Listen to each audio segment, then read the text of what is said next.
In 1974, Charles Schultz and his wife Jeannie took a vacation down the Rogue River in rafts. The trip was a disaster, as it rained constantly. It was from this event that Schultz got the idea for the third Peanuts movie, Race for Your Life, Charlie Brown. The gang are on a bus heading for summer camp.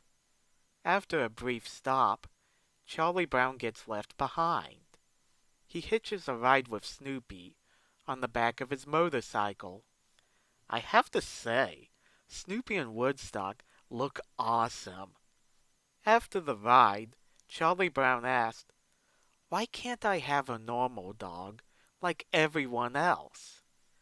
This always puzzled me. I know Charlie Brown often wishes Snoopy was normal, but this is one time where having a normal dog would be a bad thing, since that would mean Charlie Brown wouldn't have gotten a ride.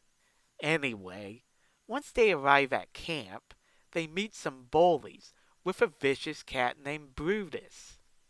These guys win all the camp games every year. That's because they cheat. The big event is the river race. There are 4 teams competing. Team 1 consists of Charlie Brown, Linus, Schroeder, and Franklin. Team 2 consists of Peppermint Patty, Marcy, Lucy, and Sally. Team 3 is Snoopy and Woodstock. And Team 4 is the bullies. Apparently, the bullies are allowed to use a motorboat with a direction finder, radar, and sonar. Are they related to the camp counselor, or are they bribing him? There's no way they should be allowed to have that high-tech stuff. The kids encounter several obstacles during the race. Some of it is due to the bullies cheating, but some of it is due to a storm. One storm caused Snoopy and Woodstock to get separated. As Snoopy tries to find his friend, the boys and girls try to find Snoopy and Woodstock. The characters are eventually reunited at a cabin. One thing I forgot to mention about the girls' team is that they vote on everything, no matter how small. Though Peppermint Patty only became leader after she cast the tie vote, meaning she got 2 votes. I don't know how that's fair, but this is Peppermint Patty we're talking about. Anyway, they vote to kick the boys out of the cabin, even though it's cold outside. Well, the girls have never been known for being nice. The next morning, the bullies come and destroy their rafts.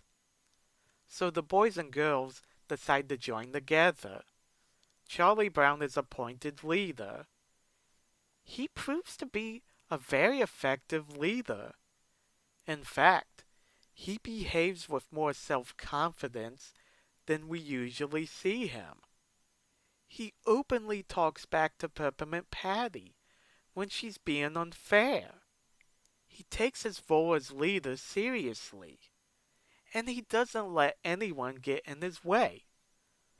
Charlie Brown sure grew a spine. It wasn't even his fault they lost the race.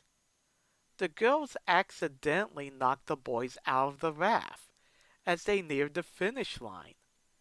The girls then fall over when they try to pull them up. The bullies' boat sank after too much damage, and the cat punctured a hole in Snoopy's raft. So who won the race? Woodstock, on a raft made of twigs with a leaf for a sail. Brutus tried to destroy it, only to be hit by Snoopy. When he tried to attack Woodstock again, Snoopy decked him. Don't mess with Woodstock when Snoopy's around.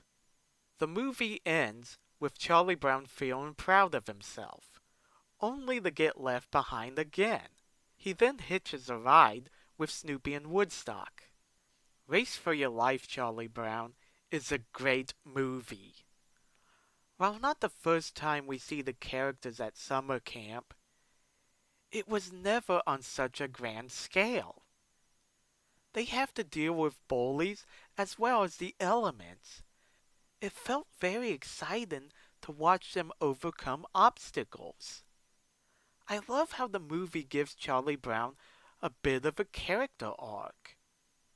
His reason for coming to camp was to gain self-confidence and to become a leader. He definitely succeeded. It's rare to see Charlie Brown assertive, and to be honest, I found it refreshing. I also love how the characters didn't lose due to anything he did wrong, and surprisingly, nobody blamed him for the loss. In a strange way, the whole adventure felt like a victory for Charlie Brown. Sure, he got left behind again, but that only meant he could ride on the back of Snoopy's motorcycle.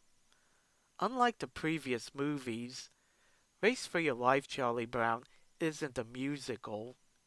There are songs, but they don't play a huge role in the movie. To be honest, I think it works to the movie's advantage.